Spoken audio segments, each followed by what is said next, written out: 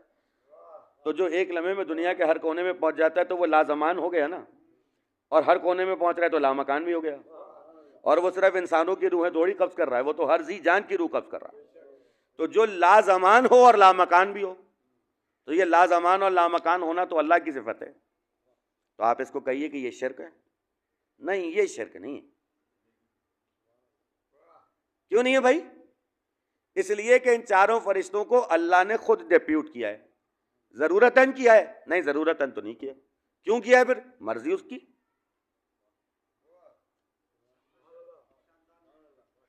ان چاروں کو اس نے ڈیپیوٹ کیا ہے، ضرورتاً نہیں، پھر مرضی اس کی. اچھا، تو اس کی مرضی ہے تو مان لیں گے آپ؟ کہا بالکل مان لیں گے. لا زمان اور لا مکان بھی مانیں گے. مانیں گے یہ روح قبض کرتا وہی ہے، لیکن اس نے ایک فرشتہ ڈیپیوٹ کیا ہے، وہ کرتا ہے. یعنی اگر ملک الموت روح قبض کرے تو شرک نہیں ہے، میکائیل پانی برسائے تو شرک نہیں ہے، رزق بانٹے تو شرک نہیں ہے، ہوا چلائے تو شرک نہیں ہے. لیکن اگر علی مدد کے لیے آ جائے تو شرک ہو جاتا ہے. جس طرح پروردگار عالم نے ان چاروں کو یہ اختیار دے دیا کہ یہ لازمان بھی ہیں اور لامکان بھی ہیں. اب میں آپ کی خدمت میں یہ نہیں کہوں گا کہ اگر آپ کا جی چاہے تو داد دیں، لیکن بات عقیدے کی کر رہا ہوں اور دل کی کر رہا ہوں. کیوں؟ ہمارے ہاں بچہ جب پہلا لفظ بولنا سیکھتا ہے تو یہ اس کی فطرت میں ہو جاتا ہے. کوئی چیز اگر گر رہی ہو تو فطرتاً نکلتا ہے، عادتاً نہیں، فطرتاً. یا علی مدد، یہ فطرت ہے، یعنی عادت نہیں ہے، فطرت ہے. یا علی مدد. تو اب یا علی جیتے رہو. تو یہ جو یا علی مدد آپ کہتے ہیں، اس کے لیے بھائی کوئی دلیل ہونی چاہیے نا، کوئی بات ہونی چاہیے. وہ چار فرشتے جو لازمان بھی ہیں لامکان بھی ہیں، ان کو ماننا تو کسی صورت بھی آپ کے نزدیک شرک نہیں ہے. تو جو پروردگار ان فرشتوں کو لازمان و لامکان بنا سکتا ہے، وہی پروردگار اگر علی کو چاہے تو لازمان و لامکان بنا سکتا ہے. ان تمام کاموں کے لیے اس کو مقرر کیا ہے، مدد کے لیے علی کو مقرر کیا ہے. بس عزیزان محترم، بات یہاں پر روک رہا ہوں. انشاءاللہ زندگی رہی، موقع رہا تو اس عنوان پر کہ قیامت کے دن کا مالک ہے پھر کبھی گفتگو کروں گا. صرف ایک بات آپ کی خدمت میں ہدیہ کروں اور آگے بڑھ جاؤں. حضرت ذوالقرنین کے حوالے سے آج میں پڑھ رہا تھا، سورہ کہف میں تذکرہ ہے حضرت ذوالقرنین کا. وہ بات تفصیلی کرنی تھی لیکن نتیجہ آپ کے حوالے کر کے میں آگے بڑھ جاؤں گا. حضرت ذوالقرنین بڑے بادشاہ تھے، اور ظاہر ہے ایک بڑا ان کا مقام اور مرتبہ لکھا ہے. نتیجہ آپ کے حوالے کیونکہ مجلس ایصال ثواب پڑھ رہا تھا آج سورہ کہف کی تفسیر میں. ارادہ تھا کہ تفصیل سے بات کروں گا، لیکن صرف آخری نقطہ جو کام کا ہے، یعنی آج کی اس مجلس کا ایک تبرک ہے، واقعہ ہوا ہے. سورہ کہف کی 18واں سورہ ہے اور اس کی 83 نمبر کی آیت ہے جس میں تذکرہ ہے. اس سے پہلے تذکرہ ہے ان تمام باتوں کا جو حضرت موسیٰ اور خضر کی ہیں. ان میں بڑی زبردست باتیں.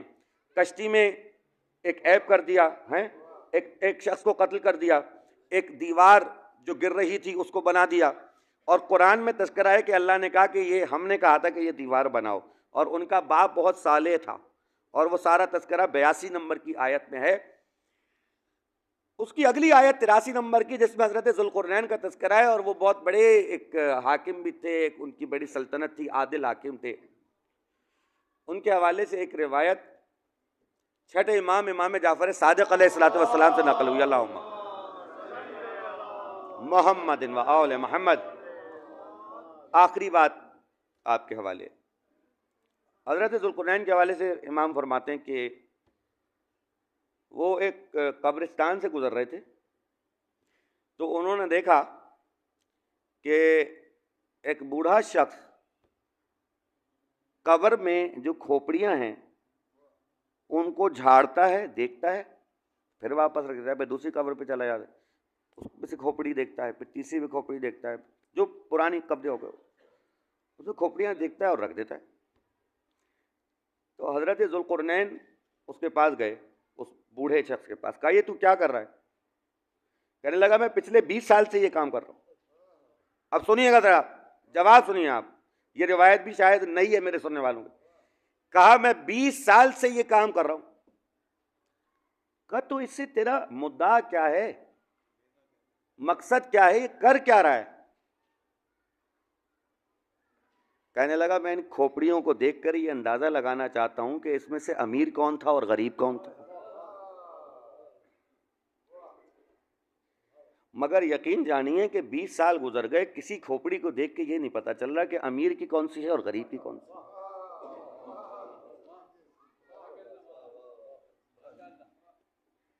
سب ایک جیسی ہیں. اس کا مطلب ذوالقرنین سمجھ گئے, جو سمجھانی تھی بات وہ سمجھ گئے کہ یہاں جب کوئی آتا ہے تو وہ امارت ہو, وہ غربت ہو, وہ تمام تر چیزیں جو دنیاوی ہیں وہ ان کو وہیں چھوڑ کے آتا ہے, اور یہاں پہ سب برابر آتے ہیں. جو چیز تمہارے کام آئے گی وہ آئیں گے تمہارے اعمال, جس کی بنیاد پر تمہاری قبر میں روشنی ہوگی. چونکہ وہ یعنی ایک حاکم بھی تھے تو ان کو یہ پیغام تھا کہ جب تم حاکم بن جاؤ, اور اس وقت میں یہ بات بڑی اچھی ہے, تو لوگوں کے ساتھ عدل کرنا. اگر ظلم کرو گے تو تمہیں اپنی قبر میں اس کا جواب دینا پڑے گا. آسان نہیں ہے حاکم بننا, شوق بہت ہے لوگوں کو, لیکن اتنی سی بات سمجھ میں نہیں آتی کہ یہ کتنی بڑی ذمہ داری ہے. امیر المومنین جب ظاہری مسند خلافت پر بیٹھے ہیں, اللہم صلی علی محمد وعلی محمد, آپ جب ظاہری مسند خلافت پر بیٹھے ہیں تو کوفے میں آپ رہتے تھے, اور کوفے میں آپ لوگوں نے گھر دیکھا ہے میرے مولا کا. تو ایک روز شدید گرمی تھی, آپ اپنے گھر کے باہر دروازے پہ بیٹھے ہوئے, سلیمان کا گزر ہوا تو قریب آ گئے, آگے کہنے لگے مولا آپ دروازے پہ کیوں بیٹھے ہیں, اندر چلے جائیے گرمی بہت ہے. کہا سلیمان میں حاکم وقت ہوں, لوگوں کے مجھ سے کام پڑتے ہیں اور لوگ میرے دروازے پر آتے ہیں. ہو سکتا ہے کہ کوئی سائل میرے دروازے پر آئے اور وہ دستک دے اور میں اندر ہوں, مجھے آنے میں دیر لگے, تو جتنی دیر مجھے لگے گی اتنی دیر اسے دھوپ برداشت کرنی پڑے گی, اور جتنی دیر وہ دھوپ برداشت کرے گا اس کا جواب بھی مجھے اللہ کی بارگاہ میں دینا ہے. تو اللہ کی بارگاہ میں اس کے جواب دینے سے بہتر یہ ہے کہ میں ابھی کی یہ دھوپ اور سختی برداشت کر لوں. یہ ہے حاکمان وقت کے لیے رہنما اصول کہ جو علی نے مرتب فرمائے ہیں. تم لڑتے رہے حکومت کے لیے, اور علی شجاعت اور بہادری کی عظیم ترین منزل پر فائز ہونے کے بعد بھی حفاظت کرتے رہے دین کی. یہ جملہ میں نے کیوں کہا, یہ جملہ اس لیے کہا کہ لوگ اکثر یہ سوال کرتے ہیں کہ اگر دروازے پر آگ لگ ہی رہی تھی تو علی نے تلوار کیوں نہیں اٹھائی. میں آپ سے عرض کروں, یہ جو لفظ مظلوم کا استعمال ہے, اس لفظ مظلوم کی تعریف سن لیجئے. مظلوم صرف وہ نہیں ہے, یعنی اصل میں مظلوم وہ نہیں ہے کہ جو کچھ کر نہ سکتا ہو. مظلوم اصل میں وہ ہے کہ جو ظالم کی ساری بساط لپیٹ سکتا ہو لیکن کسی مقصد کے لیے ظلم کو برداشت کر رہا ہو. اصل میں وہ ہے کہ جو چاہے تو لمحے میں سب کچھ ختم کر دے لیکن وہ ظلم کو برداشت اس لیے کرتا ہے تاکہ ظالم کا چہرہ بے نقاب کرے. اصل میں وہ ہے مظلوم. حسین مظلوم جب آپ کہتے ہیں تو اس کا یہ مقصد نہیں ہے نعوذ باللہ من ذالک کہ حسین کچھ کر نہیں سکتا. حسین نے اگر ظلم برداشت کیے تو اس لیے کیے ہیں کہ دنیا ظالم کے چہروں کو دیکھے. علی نے اگر ظلم کو برداشت کیا ہے تو اس لیے کیا ہے کہ دنیا ظالم کے چہروں کو دیکھ لے. سیدہ نے اگر ظلم کو برداشت کیا ہے تو اس لیے کیا ہے کہ دنیا ظالموں کے چہروں کو دیکھ لے, اور ظالموں کے چہروں کو دیکھنے کے بعد یہ فیصلہ کر لے کہ یہ اس بات کے اہل ہی نہیں ہیں کہ اس کی مسند پہ بیٹھ سکیں جو رحمت للعالمین ہے. کوئی ظالم رحمت للعالمین کی مسند پہ نہیں بیٹھ سکتا. جو کسی پر ظلم کرے وہ رحمت للعالمین کی مسند پہ نہیں بیٹھ سکتا. جو رحمت للعالمین کی بیٹی پہ ظلم کرے. میرے مولا کا تلوار نہ اٹھانا، صبر کرنا، یہ حکمت الہی ہے جسے تم نہیں سمجھ سکتے، اسی طرح جیسے موسیٰ خضر کی باتوں کو نہیں سمجھ سکتے. یہ کیا کیا؟ یہ وہی بہتر جانتے ہیں کہ کیا اس میں حکمت تھی، اور حکمت یہی تھی کہ اگر تلوار اٹھاتے تو دنیا یہی لکھتی کہ علی نے حکومت کے لیے تلوار اٹھائی. علی نے تلوار نہ اٹھا کے 25 سال خاموش رہ کر تمہیں اس بات پہ مجبور کر دیا کہ تم اپنی حکومت لے کر ان کے دروازے پہ بھکاری بن کے گئے. علی نے یہ ثابت کر دیا کہ علی کے لیے اس حکومت کی اوقات ایک پھٹی ہوئی نالین سے زیادہ نہیں ہے. اللہم صلی علی محمد وعلی محمد. اصل معاملہ کیا ہے کہ اللہ کے دین کو بچایا جائے، اس کے لیے قربانی دینی پڑے گی تو دیں گے. اور قربانی کا آغاز اسی منزل سے ہوا ہے جو طہارت کی بنیاد ہے. پہلی قربانی بھی اسی ذات نے دی ہے. پیغمبر کے صرف 3 دن کے بعد، میں اگر اس سے بھی پہلے کی ایک بات آپ سے کہوں تو وہ یہ ہوگی کہ اصل قربانی تو شہزادی کے لیے یہ ہو گئی کہ باپ دنیا سے چلا گیا، کسی نے آ کے تعزیت نہیں کی. آپ یقین جانیے کسی کا کوئی پیارا چلا جائے نا تو وہ شخص راہ دیکھ رہا ہوتا ہے تعزیت کرنے والوں کی. وہ لوگ کہ جو آ کر تعزیت کریں، وہ لوگ کہ جو آ کر سینے سے لگائیں. روایتاً ہی صحیح یہ بہت بڑی عبادت ہے کہ جس کا دل دکھی ہو، جس کا کوئی پیارا دنیا سے چلا گیا ہو، اسے سینے سے لگا کر 2 جملے تعزیت کے ادا کر دیا کرو. عادتاً ہی روایتاً ہی صحیح یہ کہہ دیا کرو ہم آپ کے غم میں برابر کے شریک ہیں. یہ عجیب معاملہ ہوا ہے رسول کے خانوادے کے ساتھ کہ ان کے گھر والوں سے کسی نے تعزیت نہیں کی. پیغمبر دنیا سے چلے گئے، کسی نے زہرا سے تعزیت نہیں کی. آگے بڑھوں، شہزادی دنیا سے چلی گئی، کسی نے ان کے بچوں سے تعزیت نہیں کی. کسی نے آ کے حسن و حسین کو سینے سے نہیں لگایا، کسی نے آ کے زینب اور ام کلثوم کو سینے سے نہیں لگایا. علی دنیا سے چلے گئے، کسی نے آ کر حسنین سے تعزیت نہیں. حسن دنیا سے چلے گئے، قیامت ہو گئی، تعزیت کرنا تو دور کی بات ہے، جنازے پہ تیر برس رہے ہیں. کسی کے گھر سے جنازہ جب اٹھ جاتا ہے، میں جملہ کہوں آپ رونے والوں کے لیے، اگر رونے کے لیے تیار بیٹھے ہیں، ایصال ثواب کی مجلس ہے، بہت زیادہ مصائب پڑھنا میری عادت نہیں ہے. دیکھیے کسی کے گھر سے جب جنازہ اٹھ جاتا ہے تو تعزیت کرنے والوں کا ایک تانتا بنتا ہے. تعزیت کرنے والے آتے ہیں، شکایتیں سب بعد میں ہوں گی، موت کے موقع پہ شکایت نہیں. یہ عجب معاملہ ہوا کہ حسن کا جنازہ ایک دفعہ گیا، تعزیت کرنے والوں کو آنا چاہیے تھا، نہ کہ دیکھا جنازہ دوبارہ واپس آ رہا ہے، جنازہ دوبارہ واپس آ رہا ہے. اور آگے بڑھوں، پھر تو وہ قیامت کی منزل دیکھی تاریخ نے کہ ایک بیٹی ہے جس کے باپ کو شہید کر دیا گیا، اس انداز سے شہید کر دیا گیا کہ امام زمان فرماتے ہیں میرا سلام ہو اس شہید پر کہ جس کی گردن کو پشت سے کاٹا گیا، 17 ضربیں لگائی گئیں. میرا امام زیارت ناہیہ میں یہ جملے کہہ کے روتا ہے. وہ بچی اپنے باپ پر رونا چاہتی ہے، تعزیت کرنا تو دور کی بات ہے، وہ بچی اپنے باپ پہ رونا چاہتی ہے. عزیزان محترم، کسی نے آ کر سکینہ سے تعزیت نہیں کی ہے، کسی نے آ کر تعزیت نہیں کی ہے، بلکہ آ کے تماچے لگائے گئے ہیں.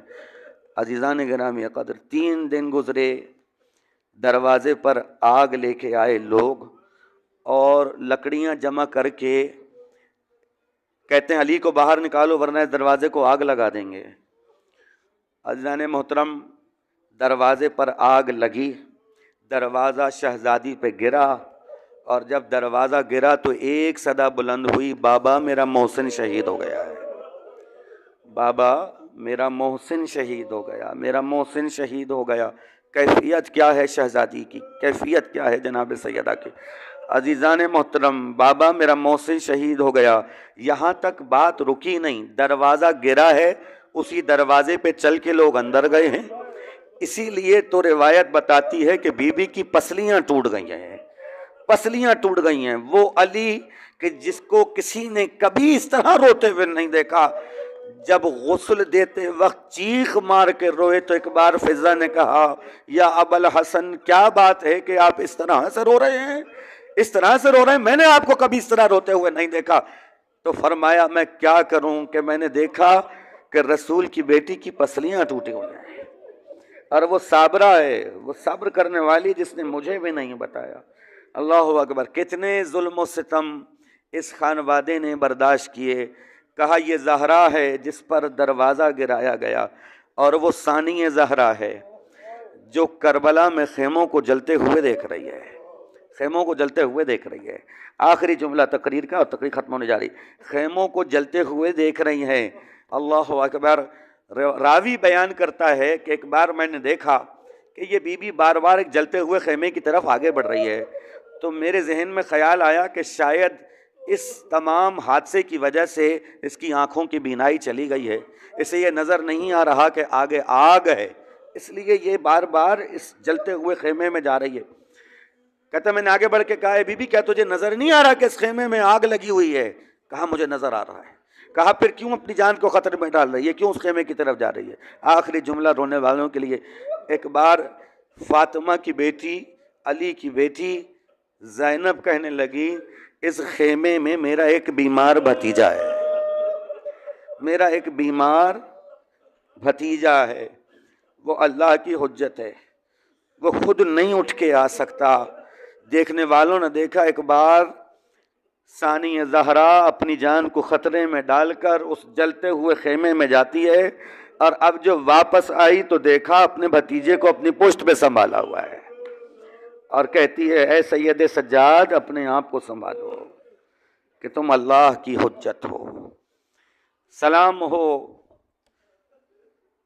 ان بیویوں پر کہ جنہوں نے اللہ کے دین کے لیے اتنی عظیم قربانیاں پیش کی۔